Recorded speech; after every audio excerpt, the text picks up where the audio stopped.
우리 시편, 오늘 하나님 우리에게 주신 말씀은 시편 59편 1절에서 17절 말씀입니다. 우리 시편 59편 1절에서 17절 말씀, 우리 함께 한 목소리로 주님의 말씀을 읽도록 하겠습니다. 시작. 나의 하나님이여, 나의 원수에게서 나를 건지시고 악을 행하는 자에게서 나를 건지시고 피 흘리기를 즐기는 자에게서 나를 구원하소서. 그들이 나의 생명을 해하려고 엎드려 기다리고 강한 자들이 모여 나를 치려 하오니 여호와여, 이는 나의 잘못으로 말미암음이 아니요 나의 죄로 말미암음도 아니로소이다. 내가 허물이 없으나 그들이 달려와서 스스로 준비하오니 주여, 나를 도우시기 위하여 깨어 살펴주소서. 주님은 만군의 하나님 여호와 이스라엘의 하나님이시오니 일어나 모든 나라들을 벌하소서. 악을 행하는 모든 자들에게 은혜를 베풀지 마소서. 그들이 점으로 돌아와서 개처럼 울며 성으로 두루다니고 그들의 입으로는 악을 토하며 그들의 입술에는 칼이 있어 이르기를 누가 들으리요 하나이다. 여호와여, 주께서 그들을 비우시시며 모든 나라들을 조롱하시리이다. 하나님은 나의 요새이시니 그의 힘으로 말미암아 내가 주를 바라리이다. 나의 하나님이 그의 인자하심으로 나를 영접하시며 하나님이 나의 원수가 보응받는 것을 내가 보게 하시리이다. 그들을 죽이지 마옵소서. 나의 백성이 잊을까 하나이다.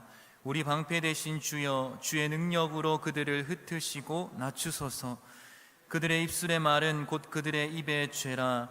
그들이 말하는 저주와 거짓말로 말미암아 그들이 그 교만한 중에서 사로잡히게 하소서. 진노하심으로 소멸하시되 없어지기까지 소멸하사 하나님이 야곱 중에서 다스리심을 땅끝까지 알게 하소서. 그들에게 점으로 돌아와서 개처럼 울며 성으로 두루다니게 하소서. 그들은 먹을 것을 찾아 유리하다가 배부름을 얻지 못하면 밤을 새우려니와 나는 주의 힘을 노래하며 아침에 주의 인자하심을 높이 부르리오니 주는 나의 요새이시며 나의 환난 날의 피난처이심이니이다. 나의 힘이시여, 내가 주께 찬송하오리니 하나님은 나의 요새이시며 나를 긍휼히 여기시는 하나님이시니이다. 아멘. 기도하겠습니다. 하나님 아버지, 오늘도 주님의 말씀 앞에 우리의 마음문을 활짝 엽니다. 주님께서 말씀하여 주시고 우리에게 다가오사 하나님의 뜻을 깨닫게 하시어 우리의 인생이 여호와 하나님과 더불어 나아가는 귀하고 복된 인생 되게 하여 주시옵소서. 예수님의 이름으로 기도드리옵나이다. 아멘. 우리 홀리 세러데이 홀스 예배 가운데 오신 청년분들을 환영합니다. 우리 서로에게 한번 격려의 박수를 한번 드릴까요? 네. 감사합니다. 여러분, 어제 저녁에 우리 뉴엑츠 제주 선교가 마무리되게 되었습니다. 우리 제주 선교 가운데 우리 참여한 청년들과 또 보내는 선교사로서 물질과 기도로 함께 해준 우리 청년들이 있는데, 우리 모든 청년들을 위하여 우리 하나님께 영광의 박수를 한번 올려드리도록 하겠습니다. 여러분, 우리의 인생에 가장 중요한 가치와 목적이 있다면 그것은 복음과 하나님의 나라입니다. 예수님의 십자가 부활로 성취된 이 복음을 들고 예수님께서 우리에게 명령하신 지상 대명령이라고 하죠. 사마리아 땅 끝까지 이르러 내 증인이 되리라 하시는 그 명령을 받아서 우리는 예수의 복음 들고 땅 끝까지 이르러 하나님의 나라를 선포해야 합니다. 우리의 인생의 목적과 의미가 바로 여기에 있다는 것이죠. 그런데 많은 청년들이 인생을 생각할 때에 어떻게 하면 돈을 많이 벌 수 있을까? 또 어떻게 하면 내가 행복하게 살 수 있을까? 어떻게 하면 내가 원하는 대로, 바라는 대로 살 수 있을까에 인생의 고민을 두고 하나님의 나라와 복음이 아닌 세상을 향한 어떤 성공과 세상이 우리에게 지금 계속적으로 미디어를 통해서 말하고 있는 세상의 가치를 향해서 알게 모르게 인생의 방향성을 두고 나아가는 청년들을 볼 때가 있습니다. 여러분, 우리가 반드시 분명하게 해야 될 것은 무엇이냐면, 여러분들의 인생은 여러분들의 자신을 위해서 살아가는 인생이 되어서는 안 됩니다. 여러분들의 인생의 목적과 가치는 내가 설정하는 것이 아니라 하나님께서 우리에게 설정해 주셨습니다. 그것이 바로 복음과 하나님의 나라를 위하여 살아가는 것이 너희들의 인생의 목적이요 가장 의미 있는 가치이다라고 하나님께서 우리에게 이미 인생의 목적과 삶의 방향성을 세워 주셨습니다. 그렇기 때문에 우리는 내가 서 있는 이 자리에서부터 복음을 전하는 삶을 살아가야 합니다. 그리고 선교의 때에 따라서 우리가 선교에 힘쓰며 최선을 다해서 주님 부르신 그 자리로 나아가서 주님의 복음과 하나님의 나라를 선포해야 하는 일에 동참하여야 합니다. 우리 이곳에 모인 그리고 온라인으로 예배하고 있는 우리 뉴엑츠 청년 여러분들의 인생이 복음과 하나님의 나라로 목적 있고 의미 있는 인생 되기를 예수님의 이름으로 축복합니다. 오늘 본문에서는 정말로 하나님 앞에 의미 있는 인생을 살았던 한 사람이 등장합니다. 우리가 너무 잘 아는 사람이죠. 바로 다윗입니다. 여러분, 다윗은 하나님의 마음에 합했던 신실한 주님의 종이자 또 이스라엘의 위대한 역사에 다시 없을 정말 놀라운 업적을 이룬 왕이었습니다. 지금도 이스라엘에서는 이 다윗 때에 누렸던 그 나라를 생각하며 다윗이 이루었던 그 강대한 나라를 다시 세우기를 원하는 마음에 다윗의 별을 국기로 세워서 이렇게 깃대를 올리고 있죠. 그의 위대한 업적을 바라보면서 그때의 영광으로 돌아가고 싶어하는 마음이 유대인들에게 있습니다. 많은 그리스도인들, 유대인뿐만 아니라 많은 그리스도인들도 이 다윗의 인생을 보면서 마치 그와 같이 되기를 바라는 마음들이 있습니다. 이처럼 위대하고 세상 앞에서도 위대한 일을 행하였지만 하나님 앞에서도 참으로 신실한 사람이었던 다윗처럼 되기를 원하는 것이죠. 그러나 우리는 다윗의 인생을 떠올리면서 생각해 보아야 합니다. 다윗이 정말 다윗 될 수 있었던 이유가 분명히 있었을 텐데 그 이유가 바로 무엇일까? 그러한 고민을 우리가 해야만 하는 것이죠. 막연히 그냥 다윗이 훌륭한 인물이었으니까 그 사람처럼 되기를 원한다. 나쁘지 않은 생각입니다. 좋은 생각이죠. 그러나 여기서 한 걸음 더 나아가서 무엇이 다윗이 다윗되게 하였을까라는 고민이 바로 청년들에게 필요한 것이죠. 여러분, 다윗이 될 수 있었던 이유, 다윗 때문의 이유가 무엇이라고 생각하십니까? 그가 좋은 집안에 또 사랑받는 아들로 태어나서 이렇게 좋은 여건과 환경 속에서 자라나서 다윗이 다윗 될 수 있었을까요? 집안 분위기가 상처나는 그런 어떤 소란스러운 소리가 늘 나는 것이 아니라 웃음만 가득하고 화평한 거죠. 누가 봐도 부러워할 만한 집안의 배경을 가지고 태어났기 때문에 다윗이 될 수 있었다.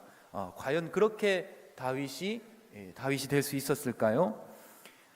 가끔 자라온 가정 환경에 매여서 현재를 온전히 누리며 살아가지 못하는 청년들을 만날 때가 있습니다.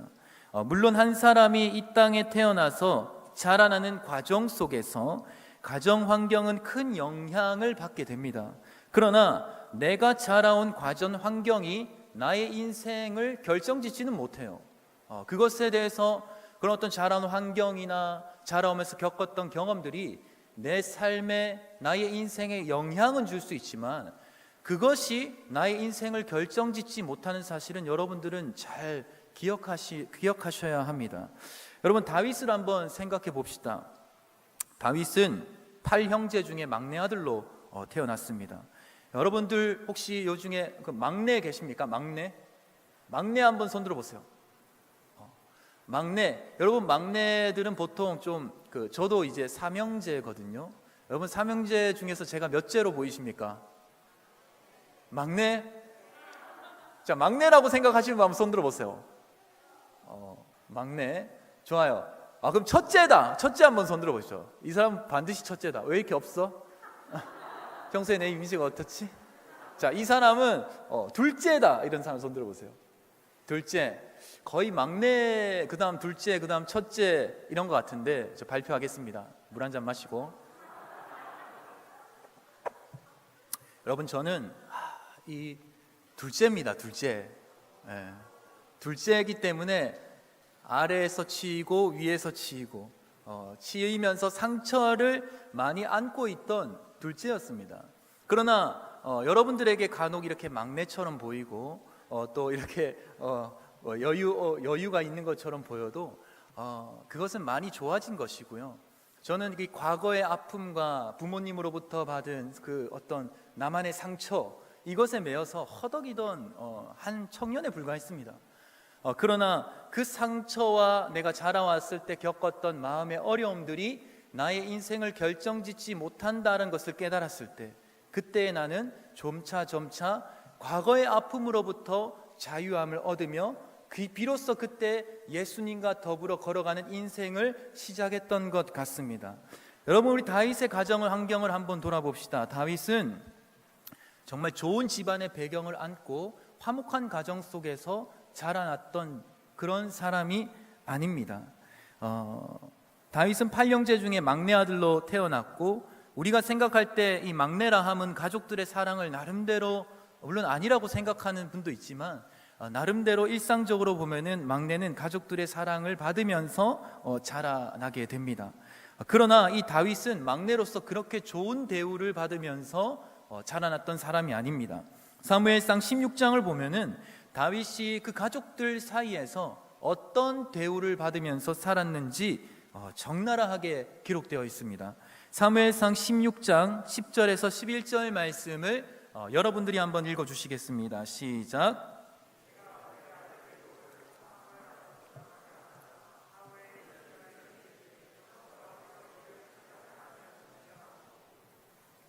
11절. 사무엘 이새가 이르되 내 아들들이 다 여기 있느냐? 이새가 이르되 아직 막내가 남았는데 그는 양을 지키는 자니이다. 사무엘에게 이새에게 이르되 사람을 보내어 그를 데려오라. 그가 여기 오기까지는 우리가 식사 자리에 앉지 아니하겠노라. 여러분, 사무엘이라는 선지자가 이 이새 집안에 찾아오게 됩니다. 여러분, 이새에게는 사무엘이 우리 집안에 찾아왔다는 사실은 기절해서 쓰러질 만큼 충격적인 사건입니다. 여러분, 사무엘은 사울에게 기름을 부어서 국가를 세운 위대한 인물입니다. 하나님의 종이자 나라의 개국공신, 그 사무엘이 이 베들레헴이라는 보잘것없는 동네에 찾아와서 그 보잘것없는 시골에 살고 있는 이새에게 다가온 것입니다. 얼마나 이게 충격적인 사건인지 16장 사무엘상 16장 4절을 보면 우리가 알 수 있는데, 제가 4절을 읽어드리겠습니다. 사무엘이 여호와의 말씀대로 행하여 베들레헴의 이름에 성읍 장로들이 떨며 그를 영접하여 이르되 평강을 위하여 오시나이까. 이 사무엘이 베들레헴에 도착했을 때 그 베들레헴을 다스리는 탑 리더들인 이 장로들이 이렇게 사무엘에게 와서 긴장하며 떨며 평안을 위해 왔습니까? 무슨 일로 여기까지 이 사무엘께서 오셨습니까? 긴장하고 있는 것이죠. 이처럼 그 베들레헴을 다스리는 성읍 장로들이 떨면서 사무엘을 맞이해야 하는 것이죠. 그만큼 사무엘이라는 인물은 굉장히 영향력이 크고 굉장히 높은 입지를 가지고 있던 인물이었습니다.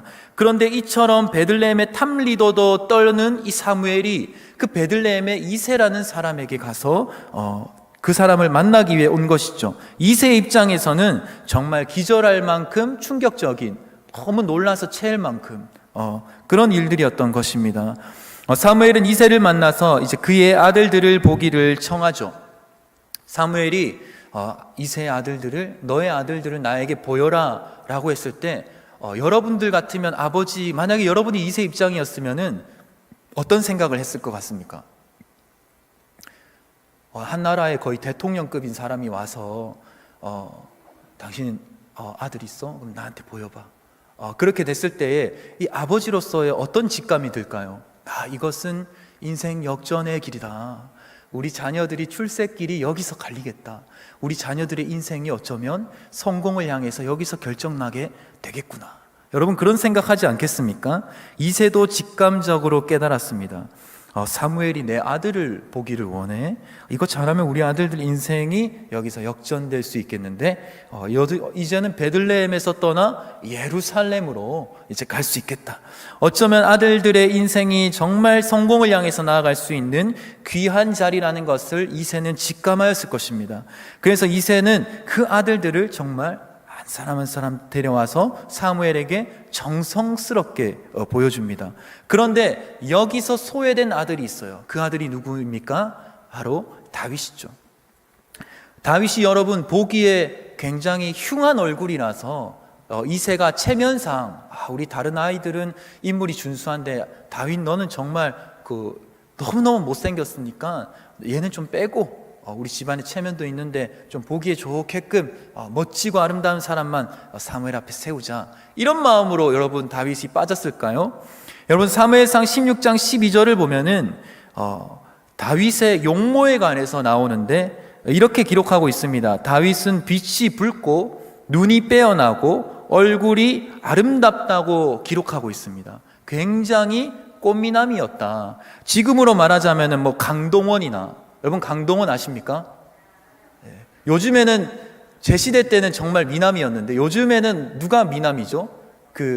BTS 얘기하던데 요즘으로 치면은 BTS B나 강동원이나 또 박보검이나 그리고 조성민 목사 정도 되지 않을까, 그런 생각을 좀 해보는데 전혀 공감 가지 않는 얼굴로 저를 빤히 쳐다보시는 몇몇 사람들이 있어서 넘어가도록 하겠습니다. 자, 요즘으로 이새가 다윗을 사무엘에게 데려가지 않은 이유는 그가 보기에 흉해서 아닙니다. 그를 사랑하지 않았기 때문입니다. 여러분, 그저 양치는 별 볼일 없는 아들로서 어쩌면 우리 집안을 위한 희생양, 그리고 어쩌면 소모품, 심한 말로 그 정도로 이새가 생각했기 때문에 다윗을 사무엘에게 데려가지 않았습니다. 다윗을 향한 이새의 이러한 생각은 그가 하나님으로부터 기름 부음을 받은 이후에도 변함이 없는 듯합니다. 성경을 보면은 이새는 악령으로부터 고통당해서 굉장히 예민하고 공격적이며 신경질적인 사울에게 보내기도 합니다. 그리고 형님들의 먹을거리를 위해서 전쟁터로 심부름을 보낼 정도로, 여러분 이새는 다윗을 그렇게 귀하게 여기지 않았어요. 동네 슈퍼마켓 심부름도 아니고 짧은 시간에 잠시 다녀오는 거리도 아닌데 그 위험한 전쟁터를 향한 여정을 심부름거리로 보냈다는 것은 이새가 다윗을 정말로 귀하게 여기지 않았다고 밖에 생각할 수 없는 것이죠. 청년 여러분, 이처럼 다윗은 좋은 집안에 사랑받는 아들로서 태어나지 않았습니다. 그는 양떼를 지키기 위한 목자로 거친 들판에서 이부자리 따뜻한 담요 이불 덮고 이렇게 에이스 침대 위에서 자고 그랬던 것이 아니라 집안 일을 감당하기 위해서 들판에 나가서 야전 생활을 해야 됐고, 또 아버지로부터 이렇게 사랑받거나 인정받지 못한 어린 시절을 보내야만 했습니다. 3절을 보시면 페이지가 하나가 없어졌네요. 여러분, 이처럼 그 다윗은 어린 시절에 사랑받지 못한 그런 시절을 보내게 됩니다. 여러분들 만약에 이곳에 있는 사람들 중에서 내가 과거의 어떠함으로부터 매여 있거나 또 나의 가정 환경이 또 주변의 사람들처럼 평범하지 못한 가정 환경 속에서 자랐거나 하여 마음에 깊은 패배감과 우울감을 가지고 있는 청년들이 있다면 이 다윗의 인생을 가만히 생각해 보며 주님 앞에 기도하는 시간을 가지시기를 바랍니다. 여러분, 이처럼 다윗은 하나님 앞에 그렇다면 과연 다윗이 될 수 있었던 이유는 과연 무엇일까? 가정 환경도 아니고 그가 자라와서 어떤 재벌로서 태어난 것도 아닌데 지극히 누구보다 어려운 과거의 시절과 또 인정받지 못한 어린 시절을 보냈음에도 불구하고 다윗이 될 수 있었던 이유는 무엇일까? 그것은 바로 하나님을 의지하는 사람이었기 때문입니다. 다윗의 인생의 비결은 다른 것이 아니에요. 그는 어떠한 인생의 어려움이 올 때에 고난 중에 하나님을 의지하는 그러한 성품의 사람이었습니다. 여러분, 오늘 본문 시편 59편을 봐도 우리가 잘 알 수 있습니다. 이 시편 59편은 이 다윗이 그의 장인 어른이 된 사울로부터 죽음의 위협을 계속 당하게 됩니다. 목숨이 위협받는 그러한 상황 가운데 사울로부터 도망치게 되죠. 그 도망치는 상황 중에 한 상황인데, 그 상황이 어떤 상황이냐면 아내 미갈의 집에서 창문으로 도망치는 그런 상황 속에서 이 시편 59편의 노래와 고백을 하는 것입니다. 이 노래를 가만히 살펴보면은 3절을 보시면 나의 잘못으로 이와 같은 어려운 상황이 생기지 않았다는 것을 다윗이 이야기하고 있습니다. 우리 시편 59편 우리 3절을 혹시 띄워주실 수 있을까요? 네, 우리 함께 보겠습니다. 시작. 그들이 나의 생명을 해하려고 엎드려 기다리고 강한 자들이 모여 나를 치려 하오니 여호와여 이는 나의 잘못으로 말미암음이 아니요 나의 죄로 말미암음도 아니로소이다.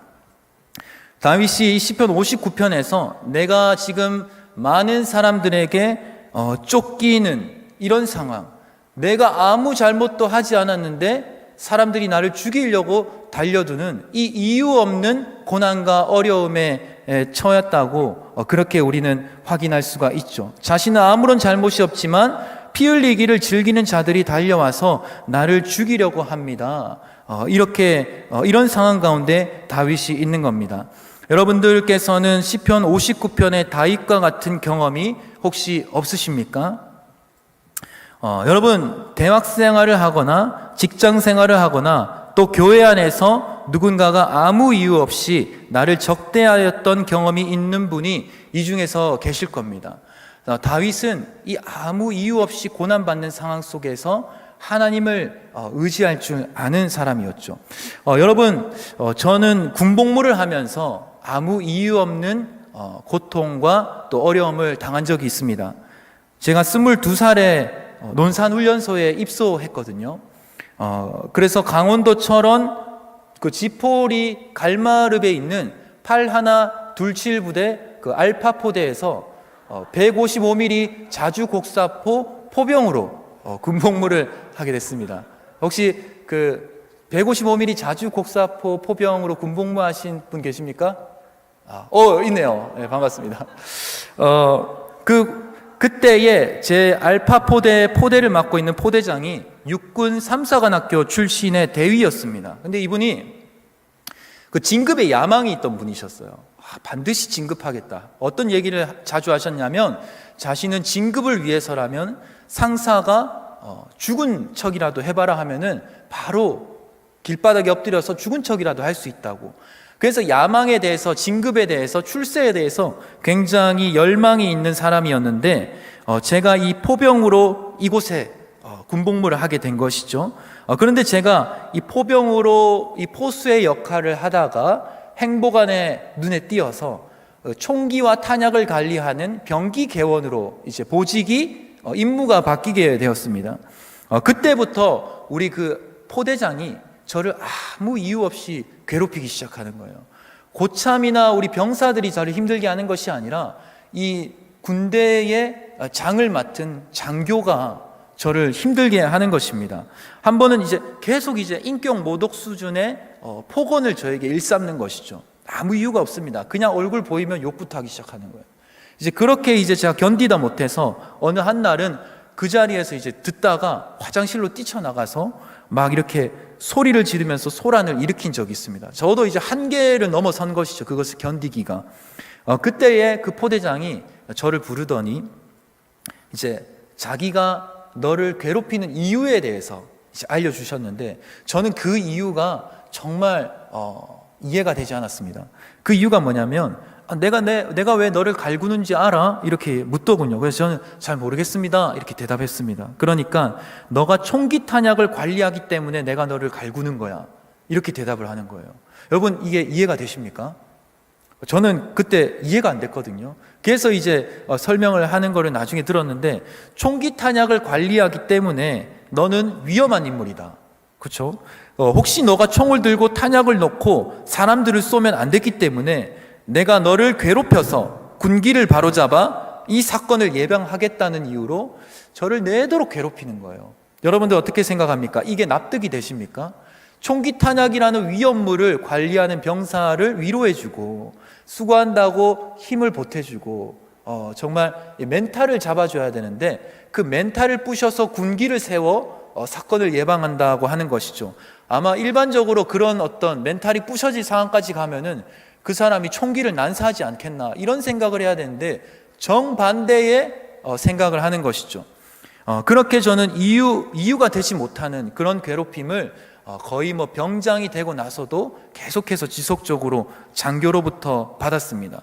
그래서 제가 장교, 특히나 포병 생활을 한 장교에 대한 좋은 기억이 없고 좋은 이미지가 없지만 그것이 한성교회에 와서 여러분 깨지게 됐습니다. 우리 나요셉 목사님께서 알고 보니까 155mm 자주곡사포 K55를 탔는데 그 K55에 간부셨더라고요. 장교셨더라고요. 그 장교 중에서도 굉장히 좋고 훌륭하신 분이 있구나. 내가 과거로부터 매이지 않아도 되겠다. 이런 생각을 좀 해보게 됐습니다. 여러분들께서는 혹시 이유 없는 괴롭힘을 당한 적이 있으십니까? 아니면 혹시 그런 괴로운 가운데 있으십니까? 사회생활을 하거나 직장생활을 할 때에 정말 이유 없는 괴롭힘들을 당할 때가 있거든요.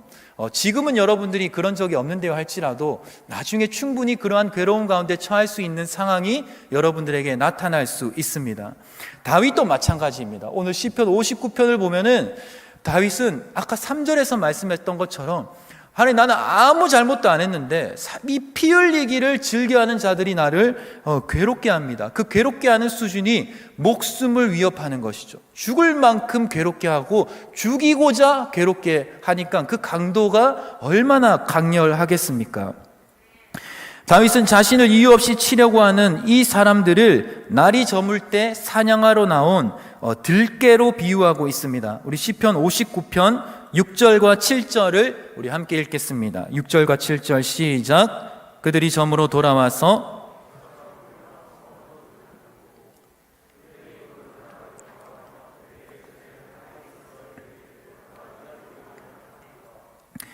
들깨들이 여러분 먹잇감을 사냥할 때는 특별한 이유가 없습니다. 그저 먹고자 하는 그 본능에 따라서 들깨들은 먹잇감을 사냥합니다.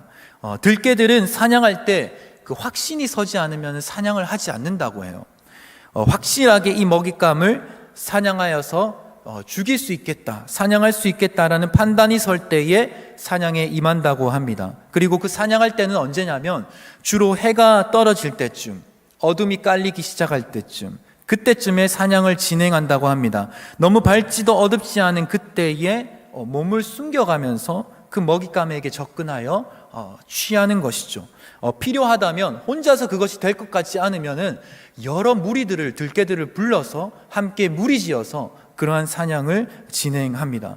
그래서 들깨의 사냥 성공률은 사자나 하이에나보다 2배가 높다고 합니다. 굉장히 높은 확률로 상황의 먹잇감을 취하는 들깨들이죠. 지금 다윗은 자신을 죽이고자 몸을 숨기며 접근하는 이 악한 자들의 사냥감이자 먹잇감이 되어 있는 것입니다. 그리고 이 다윗에게 접근하는 이 사람들은 그를 확실하게 칠 수 있다는 확신을 가지고 접근하고 있습니다. 다만 이 사냥이 다른 점이 있다면 들깨의 먹잇감들은 보통 자기가 지금 위험에 처해 있다고 생각하지 못하죠. 조심스럽게 접근해 오지만, 그러나 이 일반적인 사냥과 다윗을 향해서 다가오는 이 사냥꾼들의 사냥의 차이점은 뭐냐면 다윗은 자신을 죽이려고 사람들이 접근하고 있다는 것을 잘 알고 있었다는 겁니다. 다시 말해서 눈 뜨고 자신을 다해서 다가오는 사람들을 보면서 생명의 위협을 느끼면서 죽음이 자기를 향해 다가오는 것을 두 눈으로 부릅뜬 채 보면서 이 고백을 하고 있는 것입니다. 나를 노리는 사냥꾼이 접근해 오고 있다는 사실을 알매도 불구하고 다윗이 할 수 있는 것은 아무것도 없었습니다. 그저 도망치는 것 외에는 현실적으로 그가 할 수 있는 것이 없었던 것이죠. 여러분이 다윗의 기가 막힌 상황을 어떻게 생각하십니까? 자신이 아무 잘못도 안 했는데 자기를 죽이려고 다가오는데 그 죽이려는 사람들이 자기를 죽일 수 있다라는 확신을 가지고 오는 거예요. 그리고 한 사람이 아니라 여러 무리를 끌고 이 사람을 곳곳에서 에워싸면서 추격하고 죽이고자 하는 것입니다. 이유라도 알면, 내가 조금이라도 잘못이라도 했으면은 내가 이런 상황에 처할 만큼 그런 어떤 나의 책임이다, 나의 선택의 결과다라고 생각할 수 있겠지만, 그렇지 못한, 전혀 알 수 없는 이유 가운데 이렇게 자신을 향해서 다가오는 그 들깨와 같은 자들을 보면서 그가 가졌던 심정은 과연 무엇일까? 저 같으면은 낙심했을 것 같습니다. 저 같으면은 내가 더 이상 어떻게 할 수 없으니까 정말 그냥 나를 물어 뜯어라, 이렇게 가만히 있거나 아니면은 정말 자포자기했을 것 같은데, 다윗은 현실적으로 자기가 할 수 있는 것이 없어서 도망치는 입장 가운데에서 하나님을 의지하기 시작합니다. 여러분, 시편 59편 9절을 보겠습니다. 59편 9절 말씀 시작. 하나님은 나의 요새시니 그의 힘으로 말미암아 내가 주를 바라리이다. 다윗은 자신을 이 상황 가운데 나를 유일하게 지켜주시고 나를 유일하게 나의 이 상황을 해결하실 수 있는 분은 바로 하나님이라고 지금 고백하고 있습니다. 그리고 그 하나님을 그냥 이 상황을 잠깐 해결해 주시는 그런 해결사로서 표현하는 것이 아니라 하나님을 요새로서 표현하고 있습니다. 하나님은 나의 요새시니 그의 힘으로 말미암아 내가 주를 바라리이다.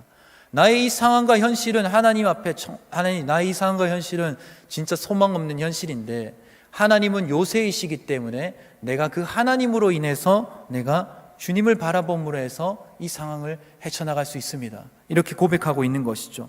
여러분, 요새는 적의 침입으로부터 자신을 지켜주는 방어시설이죠. 높은 성벽을 보신 적 있습니까? 네, 없으시군요. 여러분, 높은 성벽을 생각하시면 되는데, 하나님은 나의 높은 성벽이라, 나의 요새시라. 그러므로 이 들짐승들이, 이 들깨들이 나를 해하려고 달려들어도, 들깨가 여러분 어떻게 높은 성벽을 뛰어넘을 수 있겠습니까? 들깨가 아무리 뛰어봐야 얼마 되지 않습니다. 점프 뛰어도 그들이 뛸 수 있는 거는 그냥 작은 허들 수준에 불과한 것이죠. 그런데 이 들깨들이 어떻게 높은 성벽을 넘을 수 있겠습니까? 하나님 당신은 나의 인생의 가장 높은 성벽이십니다. 나의 요새십니다. 그러므로 내가 하나님의 힘으로 말미암아 소망을 잃지 않고 주님을 바라봅니다. 이렇게 고백하고 있는 것입니다. 본문 6절에서도 말씀하기를 그들이 점으로 돌아와서 개처럼 울며 어디를 두루 다닌다고 합니까? 이 성벽을 두루 다닌다고 말씀하고 있습니다. 우리 14절과 15절 말씀 우리 함께 읽겠습니다. 시작. 그들에게 점으로 돌아와서 개처럼 울며 성으로 두루 다니게 하소서. 그들은 먹을 것을 찾아 유리하다가 배부름을 얻지 못하면 밤을 새우려니와.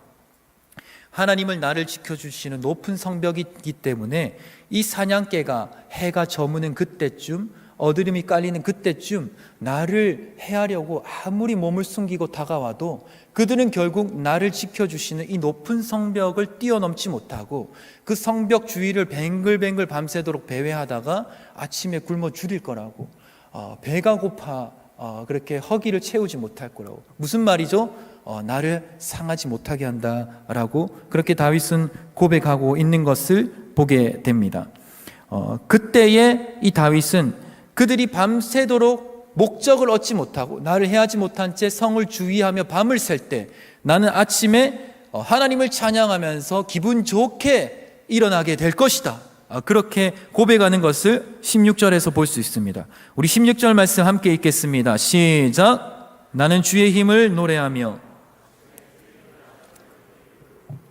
주는 나의 요새시요 피난처이심이니라. 우리 사랑하는 우리 뉴엑시 청년 여러분, 다윗이 될 수 있었던 것은 좋은 가정과 환경과 여건을 지녔기 때문에 다윗이 될 수 있었던 것이 아닙니다. 그렇다고 해서 그의 인생에 단지 고난과 시련만이 많이 있었기 때문도 아닙니다. 여러분, 고난과 시련을 경험하는 것으로 다윗이 될 수 있었다면 우리 모두도 다윗과 같이 되어 있어야 할 것입니다. 여러분들도 고난 가운데 살아보신 적 있으시잖아요. 어려움 가운데 고통하며 신음할 때도 있으셨잖아요. 지금도 그럴 수도 있고, 또 앞으로도 우리는 인생의 고통과 고난을 만나지 않을 것이라고 장담할 수 없는 것이 바로 우리들의 인생 아니겠습니까? 그렇기 때문에 고난과 고통을 겪는 것만으로 다윗이 될 수 있었다라고도 말할 수 없는 것이죠. 그렇다면 우리 모두도 다윗처럼 다 되어 있어야만 하기 때문입니다. 다윗이 다윗 될 수 있었던 비결은 바로 인생의 어려움을 겪었을 때에 그가 하나님을 의지하였다는 것. 하나님이 나의 인생의 높은 성벽이자 요새이자 피난처가 되신다는 이 사실을 다윗은 굳게 믿었기 때문에 지금 우리가 아는 다윗이 될 수 있었던 것입니다. 여러분, 누구나 인생의 어려움을 겪을 수 있습니다. 인생의 어려움은 그러나 인생의 어려움은 우리의 인생을 결정지을 수는 없습니다. 그 어려움 속에서 하나님을 의지하느냐 의지하지 않느냐가 우리의 인생의 큰 결정을 짓게 되는 것입니다. 청년 여러분들께서는 인생의 어려움을 만날 때에 하나님을 의지하고 계십니까? 아니면 세상의 그 어떠함이나 나의 어떠함을 의지하고 계십니까? 주를 의지하는 여러분들이 되시기를 예수님의 이름으로 축복합니다. 그런데 이 다윗은 그 하나님을 의지하는 모습을 가만히 보면은 정말 인상 깊은 모습이 있습니다.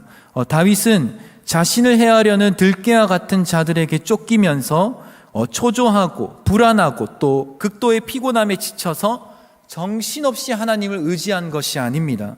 악인들을 비우시는 그 높으신 하나님, 그리고 모든 열방의 나라들을 조롱하실 수 있는 권세와 능력의 하나님을 생각하며 그 크고 놀라우신 하나님께서 나를 영접하여 주시고 나로 하여금 그 원수들의 심판을 보게 하신다는 믿음의 확신을 가지고 하나님을 의지한 것입니다.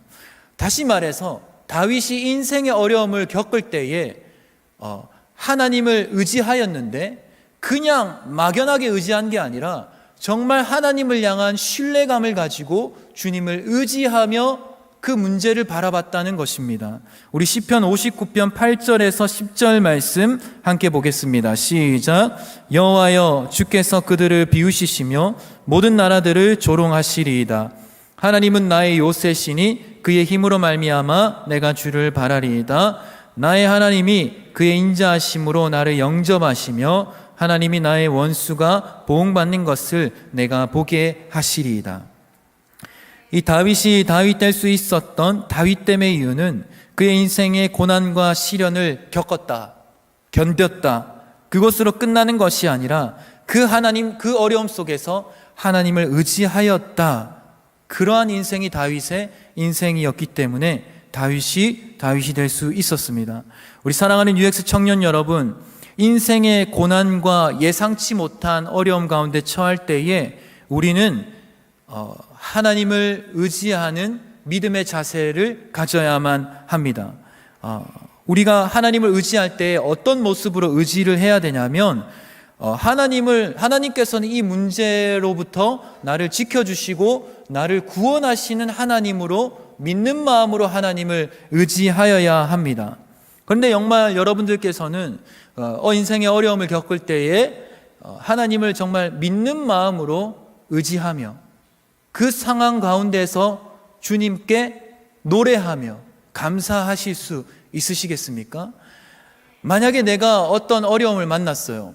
어려움이라는 것이 늘 예상할 수 없기 때문에 어려움이죠. 내가 바라지도 원하지도 않는 어려움을 만났을 때에 내가 하나님을 생각하며 기도하며 또 주님 앞에 나아갈 때에 나에게 있어 이 하나님께서 나의 이 문제를 해결해 주실 거라는 감사로, 그런 어떤 신앙의 고백으로, 그런 믿음으로 이어지지 않는다면 어쩌면 우리는 나의 인생의 어려움 가운데 하나님은 크게 상관없는 분이라고 내 마음에 알게 모르게 생각하고 있을 수도 있습니다. 우리 사랑하는 UX 청년 여러분, 인생의 고난과 어려움을 여러분들이 겪게 된다면 한 번쯤 생각해 봐야 되는 것은 뭐냐면 그 인생의 고난과 어려움을 어떻게 하면 해결해 나갈 수 있을까? 그것도 중요하지만 우리가 인생의 고난과 어려움을 만났을 때에 우리가 한 번쯤 생각해 봐야 되는 것은 뭐냐면 이 인생의 고난과 어려움 속에서 내가 진정 하나님을 의지하고 있는가?